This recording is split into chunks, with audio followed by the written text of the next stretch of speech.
So,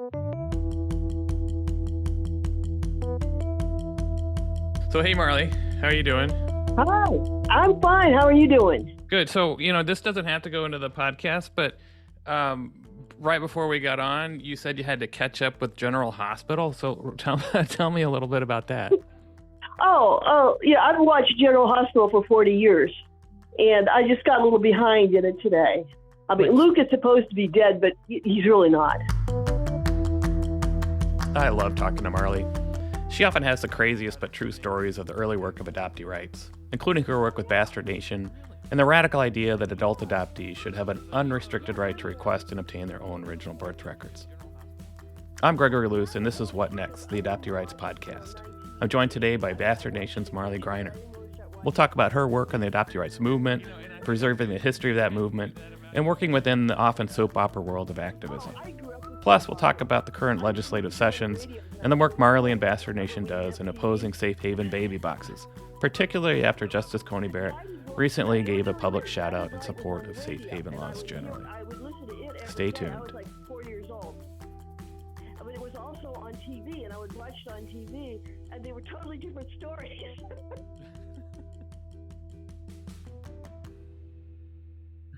Well, I think you're going to end up being my first guest on the podcast, which makes complete sense because of your history in adoptee rights and adoptee rights work, and going back maybe prior to when you were watching General Hospital. I don't know.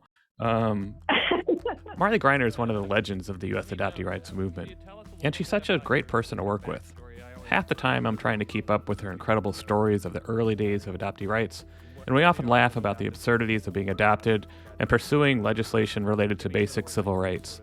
She's the longtime executive chair of Bastard Nation and an Ohio adoptee born in the 1940s. I always knew that I was adopted. I remember when I was told, I couldn't tell you how old I was, but I'm going to say about 3 years old probably, maybe a little older.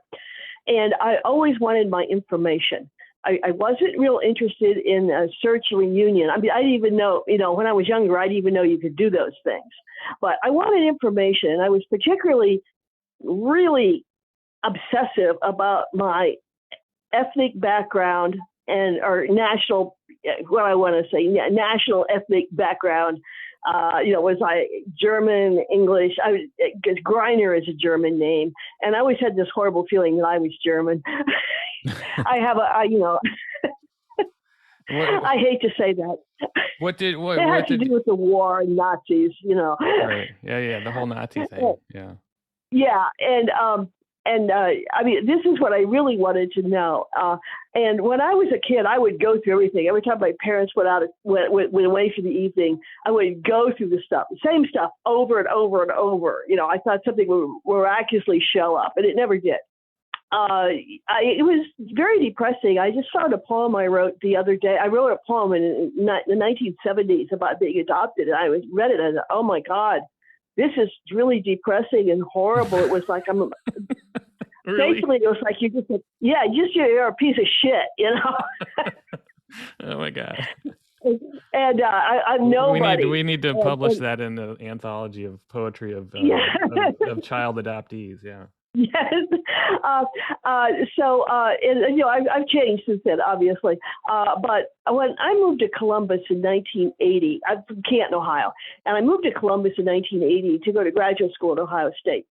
And someone that I met, I hadn't been here very long, I'd been in Columbus for very long. And a woman who was in my writers group said, well, you could get your original birth certificate. I didn't know there was such a thing exactly. But there had been an article in the Columbus Dispatch about a group called Reunite. And so I thought, wow, I can get that. And so I went to a couple of meetings. And I found out how to get my original birth certificate. I did it. I did not continue with Reunite. Maybe I should have in a way, but I really, back then, and I've said this a lot of times, and there's such a difference now. In 1980, the whole idea of adoptee rights and search and reunion were very much, they were married to each other. You couldn't have one without the other. And then, Palmer Wound came along and the therapeutocracy, and that just kind of went away, just there's been a divorce now between the two.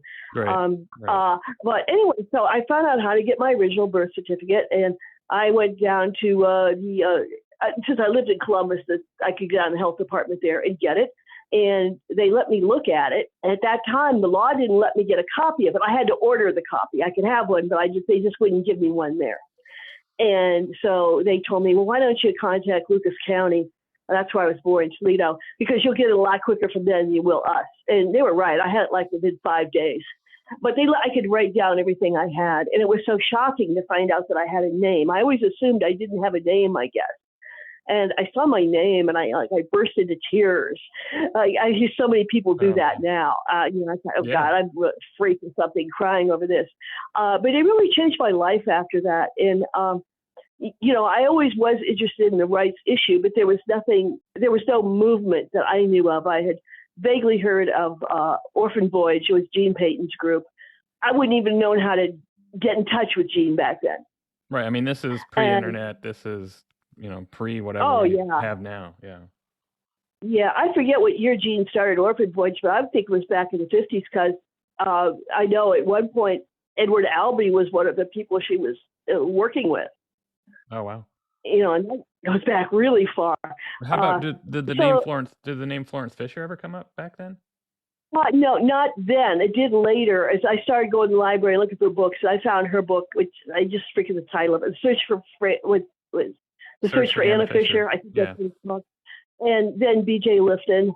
And, I read her books, but there really wasn't anything out there back then. Those were like the only books that I ever saw. As a public library, there was more psychological stuff or professional stuff. Right. But as far as, the general reading public, it wasn't out there. And then about the same time, I want to give a plug here to my friend Joanne Wolf, who you may know her from Bastard Nation. She's from Maryland. Yep. And she wrote an article that somebody turned me on to. I'm not exactly sure. And she just blew me away. It was just this really short article that said, she basically explained how the adoptee is dead to the birth parents. The birth parents are dead to the adoptee in legal terms. Right. That is. Yeah. And then I thought, well, that's ridiculous. And that's when I started really getting involved in adoptee rights. I do want to say that Joanne is active in the Bastard Nation, and she has a wonderful book out called Adoption Mystique. And I thought, gosh, she said it all. We don't have to do anything now. And she's on our legislative committee. But anyways, that's how it all started. Right. And you're most well known for your work with Bastard Nation.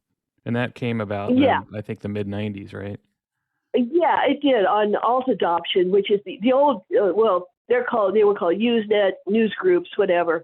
I got online back before there was anything. I got on FidoNet even. That's how old it was. You've never heard of FidoNet. I have heard of FidoNet, but I don't believe I was ever on it. Yeah. Yeah. Yeah.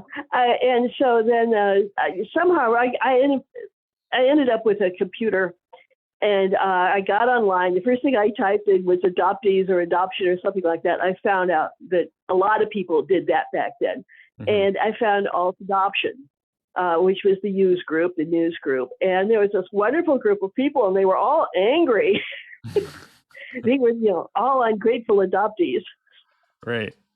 And so that's where it all started, really. I mean, I think that I call this the second wave of adoptee rights. The first was with Gene Payton, and the second one came, it sounds like I'm bragging, the second one came with Bastard Nation and things associated with that. Yeah, I definitely think Bastard Nation is one of the waves of the adoptee rights movement. Totally. Yeah. And, I met Shay Grimm and Damsel Plum and Ron Morgan and a whole bunch of other people. Right. And one day on Alt Adoption, I signed off as Bastard Nation. Uh-huh. And it was just a joke, and people took it really seriously. And so Damsel Plum designed a web page for Bastard Nation, and pretty soon it was like, wow, we're really something. Right. And they thought we were a real group. Had you anticipated the reaction that you would get so many people interested in what you were trying to do? No, not at all. We were all really surprised. Yeah. And so Shay Grimm incorporated us in Washington State, and I'm thinking 1996, maybe 97. And we've been together ever since. And, everybody loved us at first. We were going to be the big tent, Right. Because everybody was mad at the American Adoption Congress because they didn't do very much. Right. And that was the only other group in town. I mean, there was, he maybe had some search, local groups, search and reunion groups, but there was no political group except the AAC, and I'm going to put political in quotes back then. And so, we're incorporated. We got a web page, and I can't think of the name of the magazine right now. It's still around. It's a women's health magazine. They did an article on us. It's like, wow, we're real. Exactly. Weren't you in Rolling Stone at one point, or is that from what I remember? Yeah, we were on the cover of Rolling Stone, and with Jennifer Lopez on it, and we were on the cover with her, and it was a 2-part series by Randall Sullivan about Oregon Major 58. It was a really, really good article. Turns out there are not a lot of magazines back in the day, especially the heyday around the late 90s, early 2000s, when they were really active and working on Measure 58 in Oregon. I mean, at the time, it was pretty radical to get up and say, I'm a bastard. And that's essentially what they did. And they also were involved in public protests and pickets. We had our action at the Academy Awards for the movie Secrets and Lies. Yeah, we did a bunch of educational pickets around the country.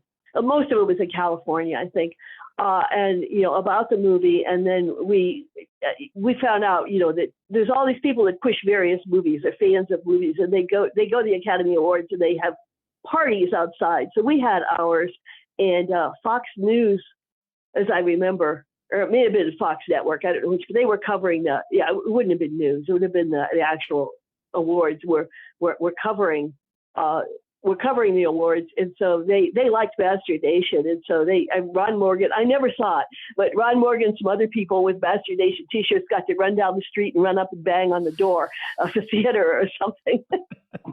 Is there a video out there of that, or the news show? I've never seen one. And, I would think that. I'll get into this a little bit later, but that's part of, I mean, for the last, 6 months or so, I've been, I think I would call it worried about what's going to happen to the records of this movement. Like, what's going to happen to our historical record, like the Gene Paytons, the Florence Fishers, the people who have these trove of documents and objects and potentially videos. And I'm concerned about those going away, because I think, and correct me if you think I'm wrong, but it's as if we reinvent this movement every 5 years.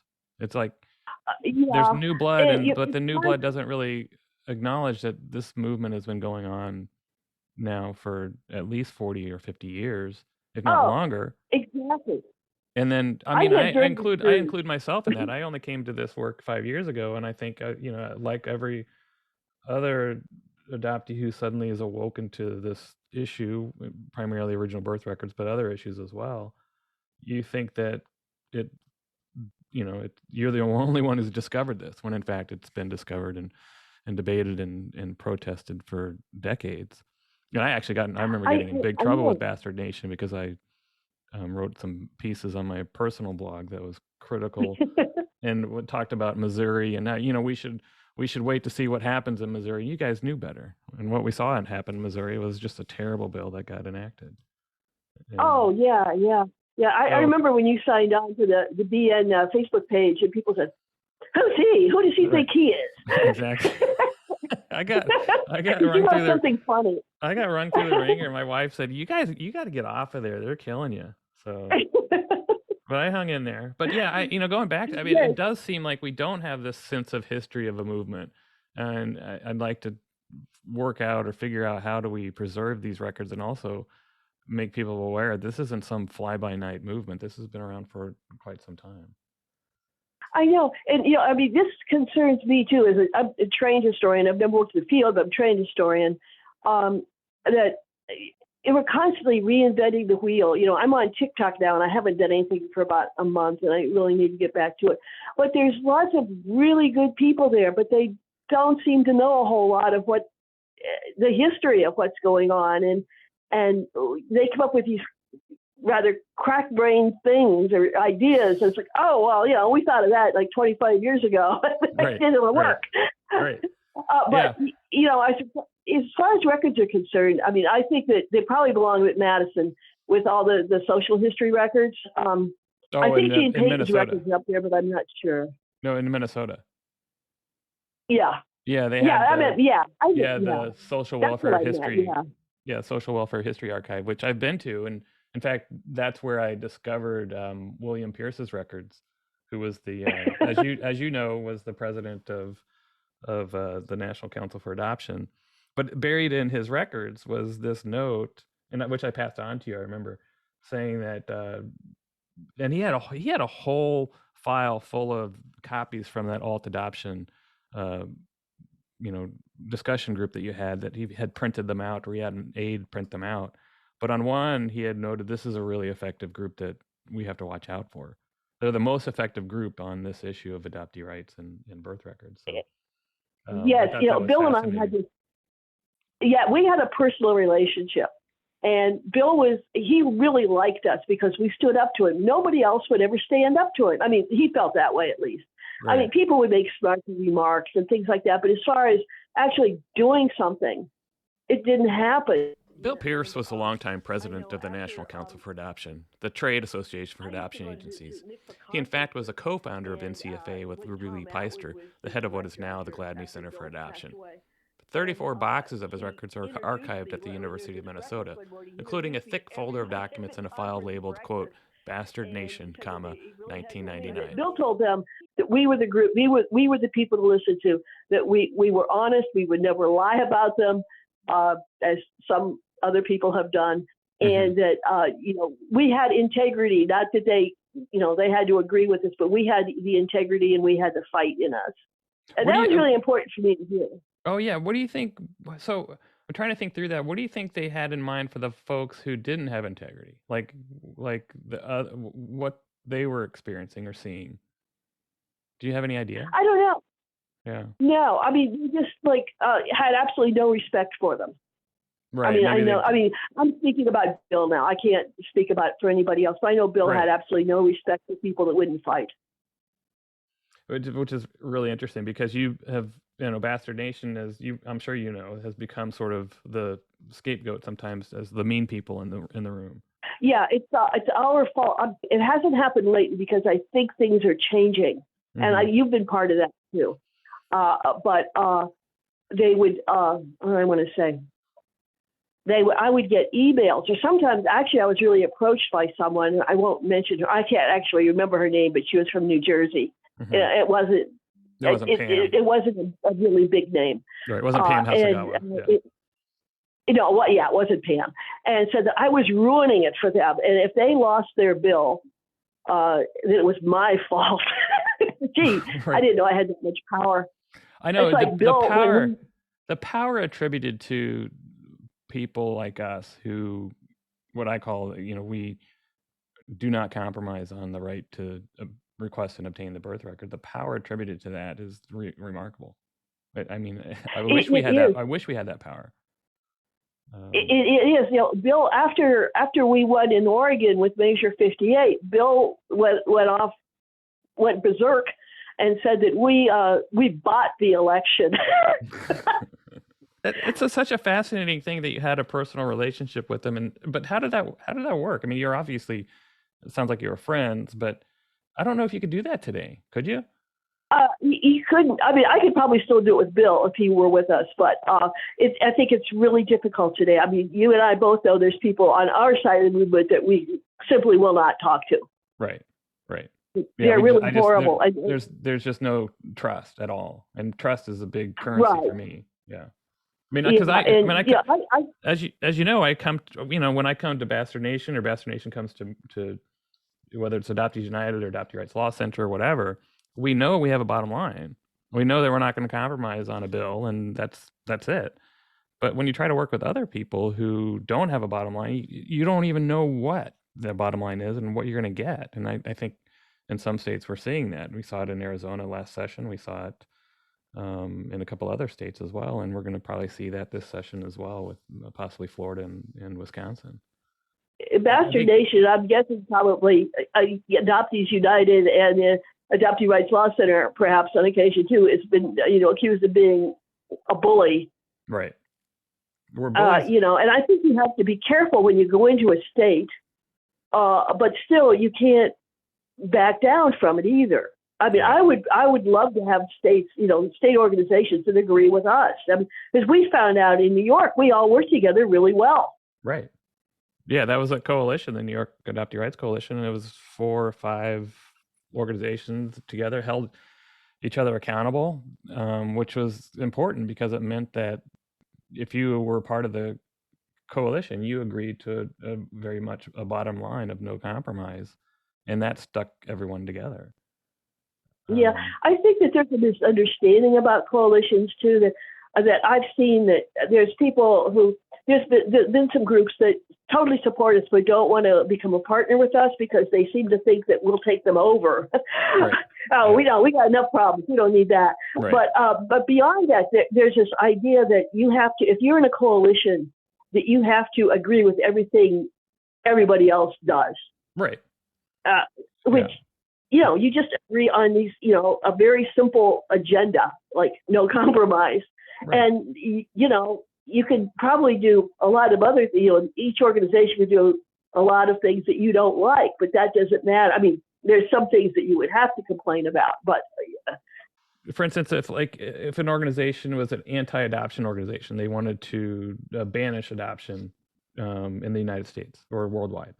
It might not be my position, it might not be the Adoptee Rights Law's position, but I can certainly join a coalition with that organization if their bottom line on original birth records is you request it and you obtain it by paying a small fee. We were in a coalition with Cal Open started when the California legislature closed down the open access to the birth and death index. And there was an enormous amount of people in this coalition that had nothing to do with adoption whatsoever. We had the Private Investigators Association and bankers and, it didn't make any difference. The Bastard Nation bankers. That's awesome.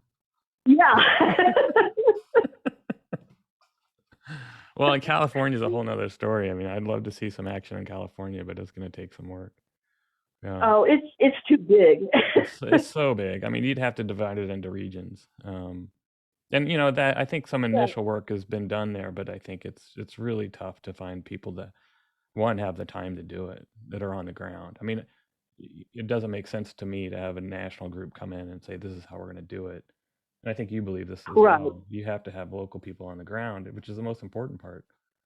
That's what was so critical in New York was we had Annette O'Connell and others who were going into who were in New York. They're New York adoptees, and they were going to the Capitol each time to lobby, but they had behind them this sort of structure of a coalition that could provide all the resources to help do that, and that was the idea, and it worked. We're trying to do it in other places like in DC and Virginia and Maryland, and so I think it's a good model. I love that Bastard Nation is part of that. I think it's interesting. I think it may have calmed the idea that you guys are mean and can't work with anyone, because you certainly did. You guys were really effective in the coalition work that we've done. Yeah, we always get blamed for when something goes wrong, and we're the easy people to deal with, I think. I remember, right from the beginning, there was always this problem. Way back in the 90s, somebody accused us of disrupting an AAC regional conference. Mm-hmm. And I didn't even know the AAC had regional conferences. We wouldn't have disrupted one. And in fact, we didn't even exist when they claimed we disrupted it. Right. Yeah. And, so that's carried over. And, I can think of a lot more disruptive groups than us. Oh yeah, I won't mention names. If we talk about the toxicity or the meanness that I see in this movement, and there's certainly plenty, just because I take the position of unrestricted rights, and it's crazy, the animosity that I receive, and I'm sure you do too, and others who have the same position. You're right. And they make it personal too. We're blamed for being right, essentially. Well, I can't think of any other civil rights organization that has the kind of problems that adoptee rights do in general. And I mean, every group, every kind of movement's got all kinds of animosity. Right. But this is a different kind of animosity. And also, you have the whole, I don't know what I want to say, victimization. Mm-hmm. Right. Everybody, the whole adoptee rights movement, I'm going to put movement in quotes for this, is full of victims. And they like being victims, as far as I could tell. Mm-hmm. You get a lot of poor little me stuff, and you always have. And as an historian, I started out in labor history. I don't say, unions didn't do that. And certainly African Americans have it, and Hispanics or Native Americans. You can be victimized, but you don't have to be a victim. Right. Yeah. You have to bring power out of that somehow. Yeah. And that's organizing, and it's sort of what you have to do to organize and exert power. And I think you're right. I think the idea that we're damaged goods is something that does not do us well in the adoptee rights work that we try to get across. That we try to pursue this right, but we're often pathologized as damaged goods, and sometimes those who are testifying, for better or worse, I don't think are quite ready to testify on an issue that's very difficult to get across to legislators without being strong about it and being very firm about it, and being crystal clear about it as well. Yeah, I've sat through hearings that have just been horrible, and they seem they're interminable too. Except in California, where they give you 30 seconds to testify, literally 30 seconds to testify. Right, or New York, where they basically don't have hearings. Yeah. Oh, wow. They had one, I think, in 2014, and that was about it on the bill that ultimately. Really? Yeah, that was a public hearing. They have hearings, but they don't take that. I think we've talked about this as well. It's so unpredictable, all the legislation that's going on, and that you can't predict anything now. I can't. I can never predict which has probably been true for many years, but it just seems so unpredictable now as to what will fly and what won't fly.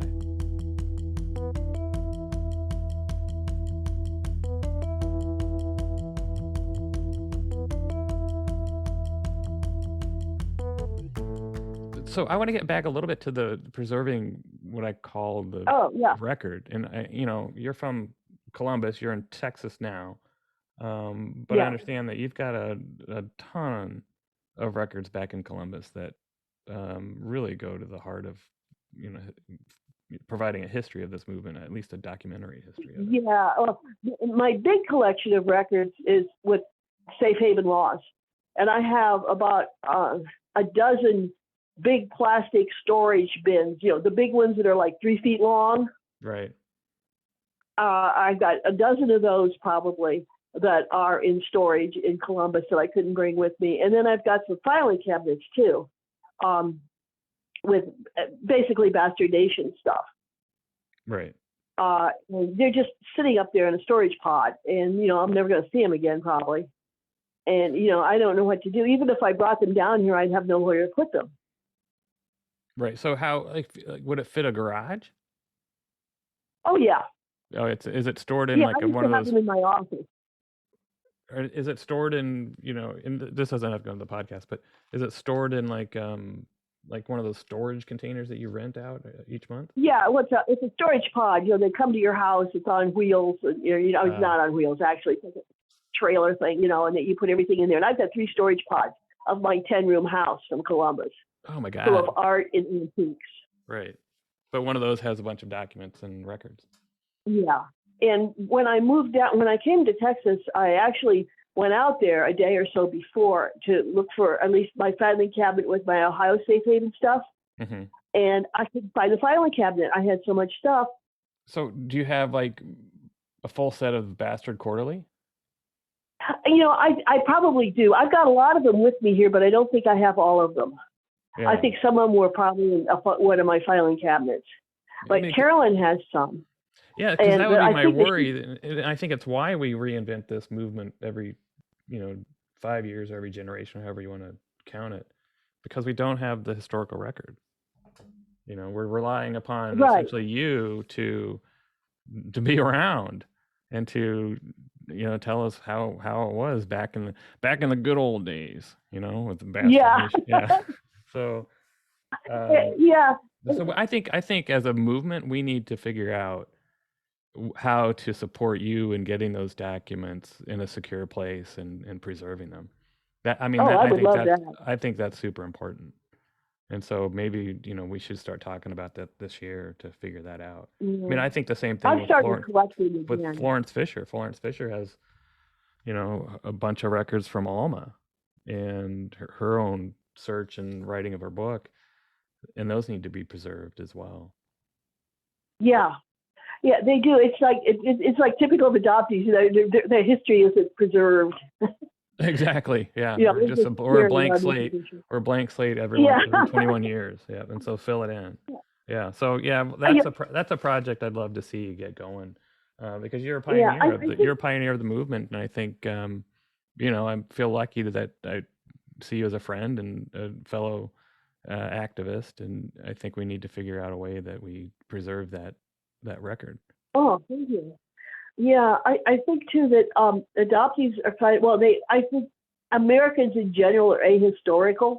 Mm-hmm. But the one thing that has always bothered me, I was told that I was a snob about this, but there seems to be no or very little intellectual underpinnings to adoptee rights. It's all about wounds and healing and pain and all of Right. that. And it's all personal.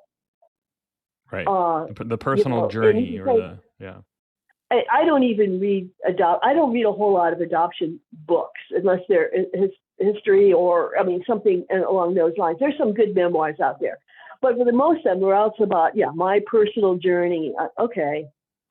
Right. Do people ask my you? My personal journey is pretty boring.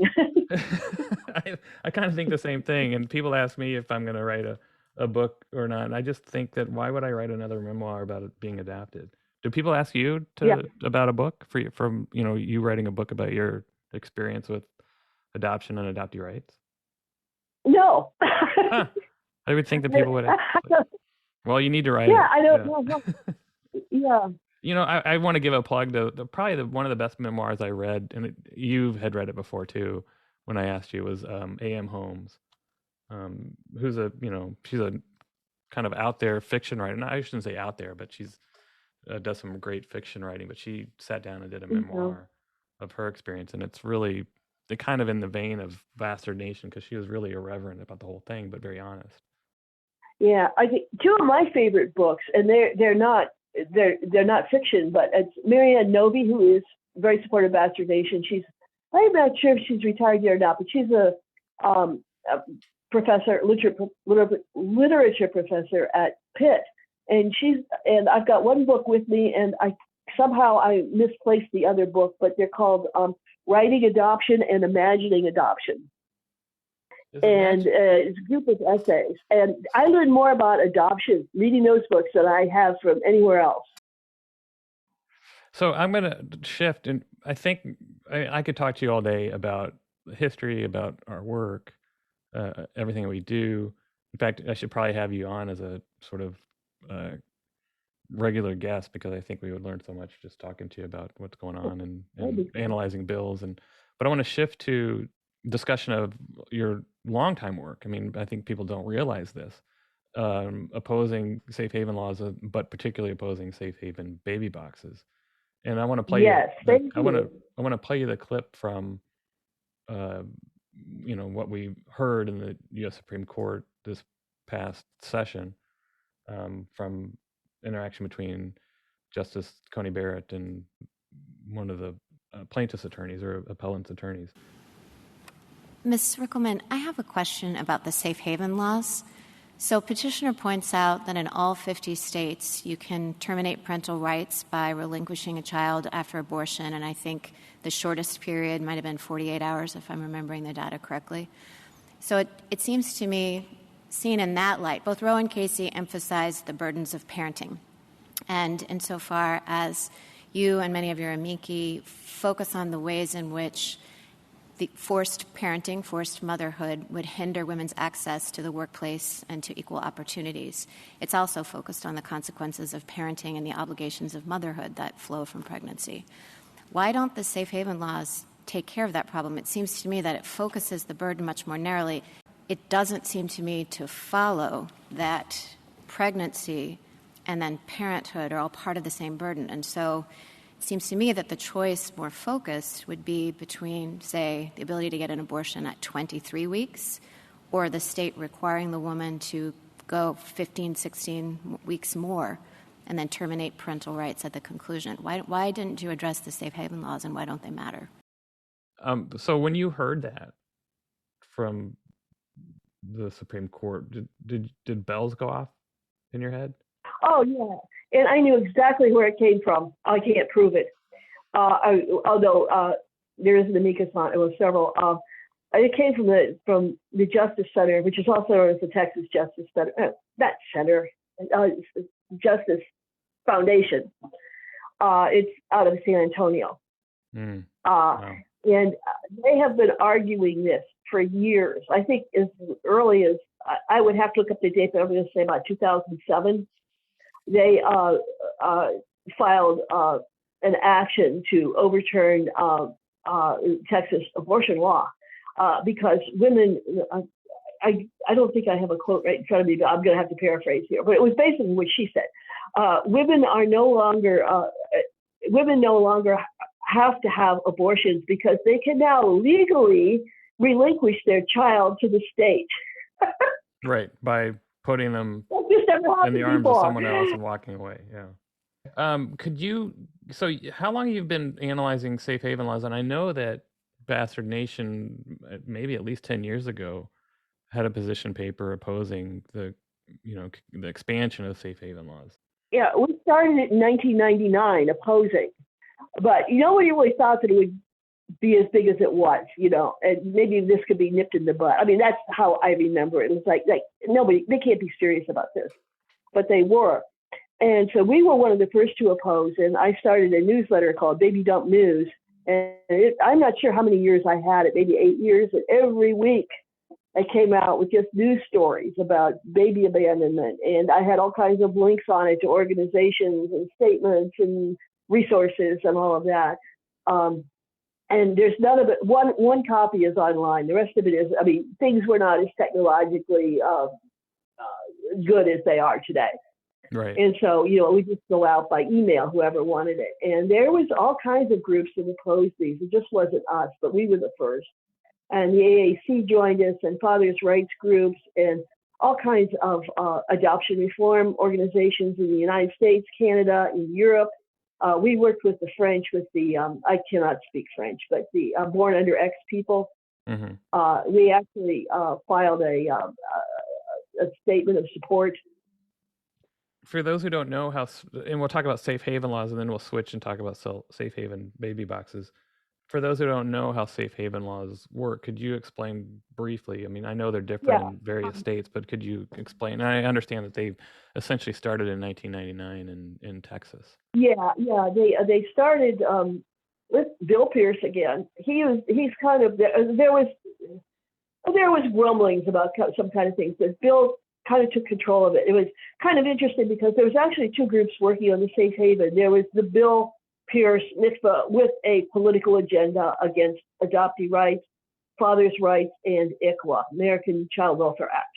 And that's what the root of it was. And then you had the safe haven people themselves, who actually, I know them, I've met them, and they're good people. They just, we just disagree on the solution to baby abandonment, but they did not have any nefarious motives or anything like that, although we sometimes said they did. And for years we didn't speak to each other, but I've gotten friendly with them over baby boxes. But anyways, basically the laws let a parent, some states will say specifically the mother, but it's usually parents, or even it could be a designated donor. You could give your baby to a friend to do it. Oh, wow. Can take the baby to a designated, I always call it a safe haven station, a hospital, usually the ER, police station, like really you're going to do that, and fire station, which most babies seem to be left at the ER or fire station. And some states even have things like a dentist's office. I believe one state has. and, Right. and, as long as you wear scrubs, Florida, the person has to wear scrubs. Yeah. And here in Texas, you can take it to an adoption agency. Yeah, that's the crazy. person has a back door, and there's a couple other states that do that too. But I know that DePelchin has, unless they changed it, they had it was like painted red or green or something like that. Their back door, you can leave a baby, and you have the age limit is anywhere between birth up to. It's usually 30 days. Some states, I believe Texas is now 60 days, and in a couple of states you could do it for a baby up to a year old. Right.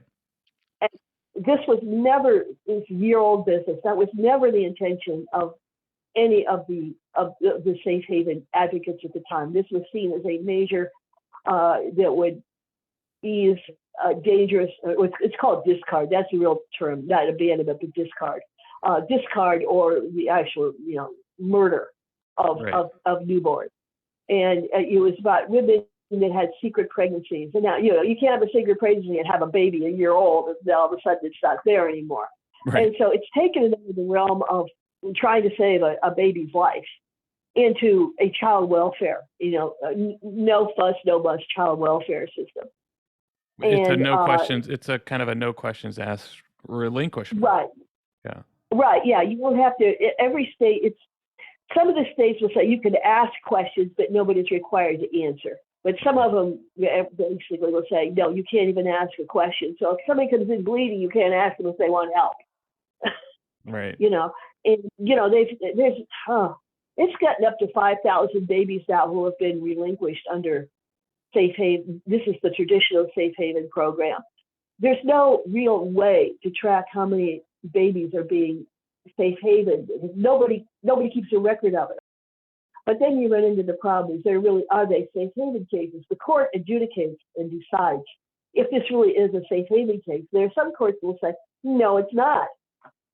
What happens in that? So what happens in that case if the courts say, no, this isn't a safe haven relinquishment? I don't know. They don't tell us. Yeah. You have some cases where a baby will be left in front of a fire station, not at the fire station. And a baby out there for 4 hours and nobody saw it. But the court will rule in some cases, well, it was in the spirit of the law. In other cases, they'll say, doesn't count. So nobody really knows. And also, it's looking right now from my own research and from the research I've gotten from people from the National Safe Haven Alliance, that between 25 and 30% of those babies that fall into the safe haven program are either returned to a parent or a family member. Sometimes they end up in an open adoption. Oh, interesting. So it's just crazy. Nobody knows. I'm writing a whole paper on this, on the difficulties of it. And sometimes I know LA County has does a yearly study on safe haven cases, and it gets really interesting because not everybody that they talk to, or not every case, the parents aren't going to be interviewed. But the ones that are fascinating, a lot of it is poor people. You've got people with problems with immigrant status. I remember one woman said that she joined the military and she was under the impression she couldn't have a child if she was in the Army. So these are the people these are the mothers essentially that are using the safe haven laws. Yeah, with the LA study, but other ones are just, and you'll see cases. There was one in Columbus that got a lot of press. She was determined mentally ill. I mean, she said she was mentally ill. I'm not saying somebody else did. Gave birth at Doctors Hospital in Columbus, and a nurse told her, and she was thinking about adoption. And the nurse told her that she could just safe haven the baby instead, that it was a Christian adoption service. Right. That's my biggest my biggest fear is that, and you may know more about this, is that it becomes an easy pathway to adoption, and is basically the relinquishment is unregulated. I think it is. Like in Michigan, they've had something like 254 safe haven cases, and 250 of those were babies born inside of hospitals. Right. They tried to expand the law here in Minnesota to allow safe haven births in hospital and relinquishments in hospitals, and unfortunately it didn't pass. And I testified against it because it didn't make sense. Because in that case, ultimately, if you were adopted in that case, you'd end up with likely 3 different birth certificates. You'd have the accurate birth certificate because it was born in the child was born in a hospital and they're required to register the birth. Then you'd have the foundling certificate, which is what you get, or the report of safe haven relinquishment, which is like a foundling certificate. And then you would have the amended adoptive certificate, and trying to work through that to get back to the original was going to be impossible, because they make they make these super secret, like super. I mean, it's like if we thought we had problems getting an original birth record related to just our adoption, it's crazy secret for those who were relinquished through safe haven laws, if there is even one, even a record.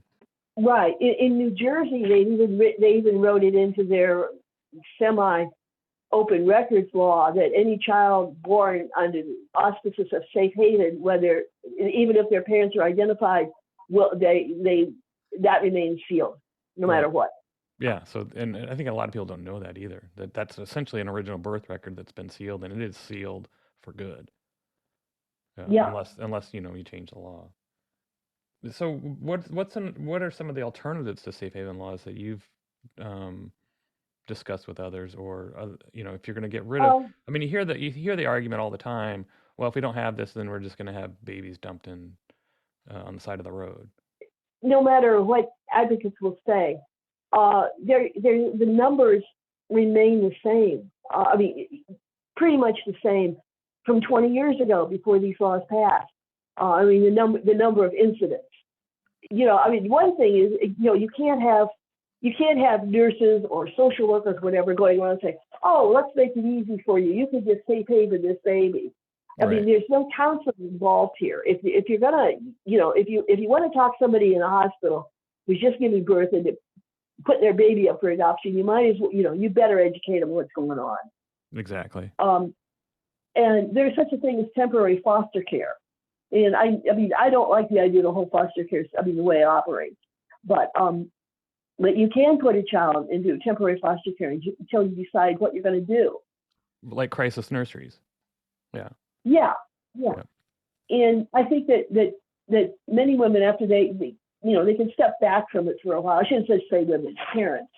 Mm-hmm. Step back from the situation.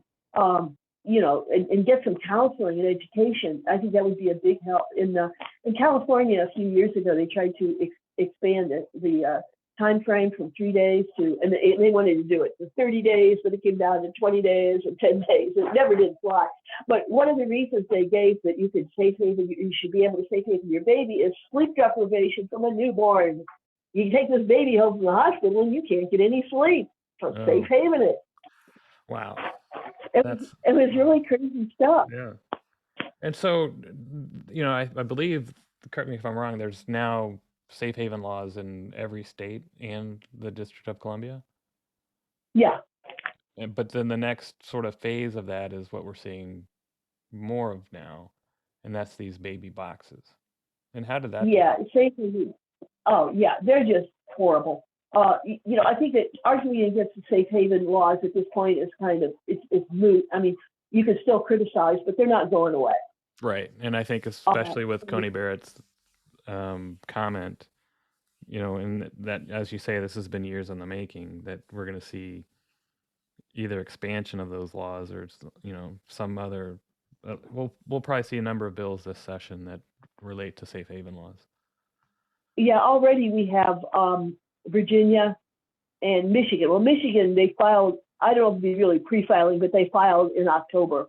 They've got 4 bills going. Each one of them is a little different. They're just going to, try to pass something. But there's going to be more. New Mexico's going to have one. Española in New Mexico right now is just going ahead without a law. They're getting a box because there was an abandonment in Hobbs. North Carolina is doing the same thing. Ashe County, North Carolina is going out on their own. But I think we're going to see a lot of laws this year and bills. And I think there's probably a substantial number will pass.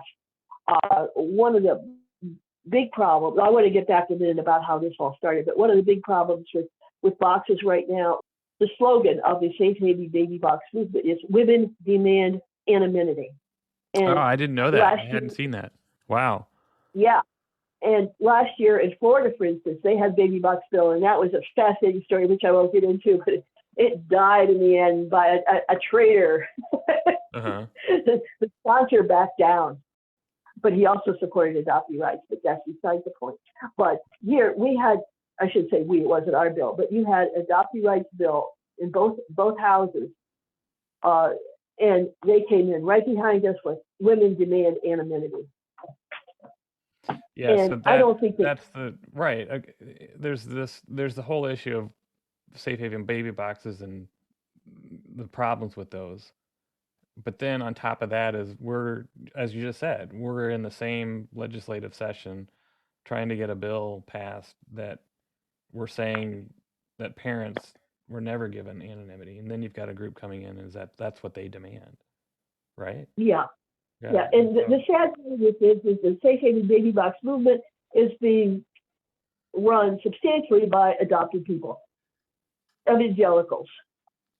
And it's no matter what they say, they see this as an anti-abortion measure. Right. They'll claim that it's not. They're just trying to save children or infants. Right. Yeah. Yeah. And but it's really an anti-abortion or a counteract to the claim that they don't care about the children once they're born. Right. They call themselves a pro-life ministry. Right. But they have nothing to do with abortion. When did these start? When did these baby boxes start? I mean, I know that they existed for centuries in medieval England or medieval Europe. Whether it's wheels or boxes or some device that would allow usually a mom to put the child in this wheel and then wheel it into or turn the wheel and the child goes into the institution. I mean, I visited one in Florence, and it was pretty remarkable that often what happened actually was the mother, it's almost always the mother, would put the baby in the wheel and then break a coin in half, keep one half and put the other half with the child, and that she should come back with that other half and match it up, and she would get over the crisis that she was in and then be able to take her child back. Yeah, I know that the London Foundling Museum has a lot of those tokens. I haven't been there, but I've read about it and seen pictures. But there's one really good. Well, there's several books, but the one is really good. I'll just give it a little plug here. It's called "Sacrifice for Honor: Italian Infant Abandonment and the Politics of Reproductive Control" by David Kurtzer. It's an excellent book. It blew my mind when I read it. I was jumping up and down. And I've read it twice. I got it all marked up. We'll put the link in the newsletter for that. That'd be great. But here in the United States, it started a little earlier than 2016, but that's when the real impetus started, was in 2016 with Safe Haven Baby Boxes with Monica Kelsey out of Woodburn, Indiana. As of today, I believe there are 92 boxes in the United States, but something like 79 are in Indiana, and we have boxes in Ohio, Arkansas, Kentucky. There's one in Florida that was not done through. It was done through. Florida's a home rule state, and the city of Ocala just did it on their own. And there's also the laws have passed in other states too: Maine, Oklahoma. I believe you. I mean, I'll put links to this as well in the notes. But you have a separate page on Bastard Nation related to Safe Haven Baby Box, and I believe you've started a website or a page on Facebook. Yeah, the website's not done yet. As of today, I have 70 pages on it, and it's never ending. But I'm going to look at it as a source for everybody. Basically for activists and the media, because the media just does not know what they're doing. I mean, they don't question a thing about the boxes. They never talk to adoptees. they occasionally talk to people from the National Safe Haven Alliance, and I do want to say that the National Safe Haven Alliance absolutely opposes baby boxes, and they have been working against them. What's their argument about baby boxes? They just, I can't say exactly. I mean, well, I do know, but I mean, it's very kind of what our arguments are. It's kind of funny, like they're in the position that we were 20 years ago. They're being told now that they're out of touch. They don't understand the problem. But it's basically they feel that they want the interaction with, you can take that baby in the emergency room and leave it there. You're going to talk to somebody. Lots of times people will go in, to Safe Haven and Baby, and they talk to a social worker. They're willing to talk to somebody. Right. But this is, you just stick it in a box in the wall. And as I was reading the other day that somebody, I think it was the guy in New Mexico, was saying that sticking the baby in the wall is a dignified way to relinquish your child. Right. Yeah. And then there's the added worry of once adoption agencies or others see this as a viable way to skip the regulations around relinquishment for adoption, it becomes a real issue, a real problem as well. Yeah. There are some adoption agencies that oppose. I know that Rebecca Ricardo's agency in Virginia does, and Elizabeth Uranovich in San Antonio both have been very vocal about their feeling of baby boxes. And I know there are adoption lawyers that don't like it. They could have an ulterior, or they probably do have an ulterior motive, but one of their concerns is contested adoptions. Right. And this guts father's rights, but it just cuts out dad altogether. Or I imagine it cuts out ICWA regulations as well. It does.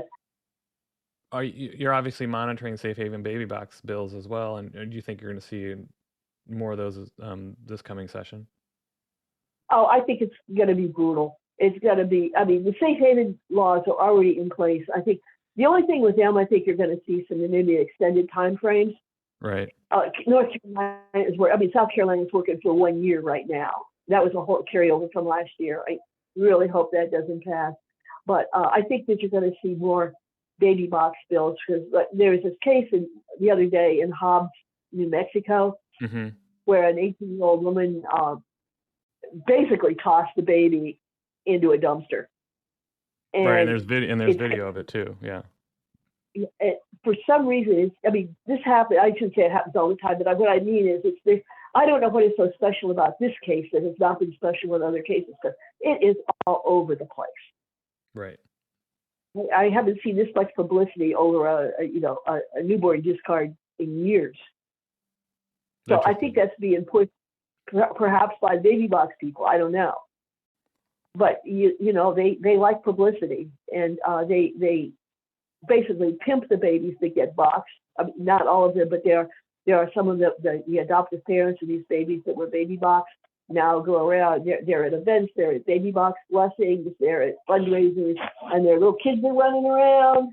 And I thought, oh my God, just wait till those kids get older. As you say, many more bills on this issue, Safe Haven laws and Safe Haven baby boxes. And it's something I think a lot of adopted people don't realize how it impacts. I mean, for the vast majority of these infants, they are adopted. Yeah.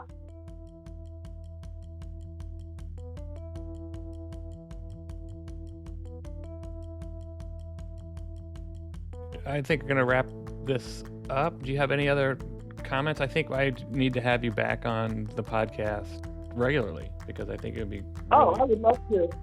All right. Well, thanks, Marley, for being here and being out there. And I think we'll keep talking about all these issues. Especially want to talk to you about a project that would preserve the records that you have, and maybe the records of other people. Yeah. So we have this movement. I got to think about that today. Yeah. So let's keep talking, and then I'll have you back on the show. Okay. Well, thank you so much. This has been fun. Yeah, it is fun.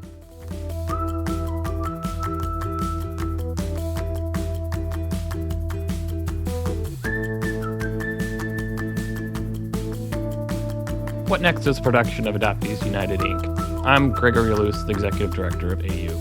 Sign up for our newsletter at adopteesunited.org/whatnext and subscribe to What Next wherever you find your podcasts. Thanks.